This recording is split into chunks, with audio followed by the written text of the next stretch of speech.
resurrection. And so, after what was perceived as a thrilling chase, the hero fell upon his sword, eating the flowers straight from his hand, and they offered him release. Meanwhile, the witch's boy, whose appearance had broken the favored spell that had cast him out of sight and mind, plunges the dagger, not into the back of the hero as the townspeople expected, but into the heart of the living tree that stood beside him instead, and the blade was coated in a poison of his own cultivation, which spread from one linked tree to the next, causing all the scratching trees to wither and perish. And then, as the townspeople were imprisoned by the acrid smoke, with their hero distracted by the flowers, the witch's boy turned to the parent tree, which had been unaffected by the poison by its being at the height of the chain.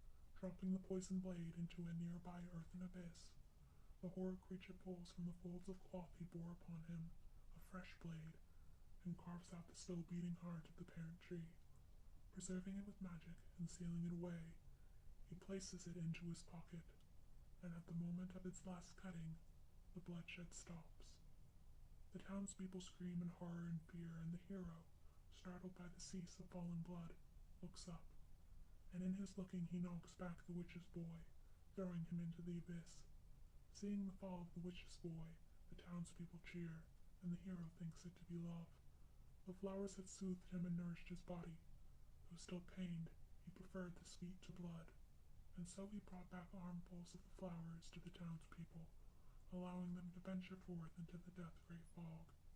And so there was a celebration, where they felt reborn into better lives, for their favorite child had revealed the scheme of the witch's boy, and saved them all. And seeing this, for the first time, I was finally happy. But do you know what happens in a happily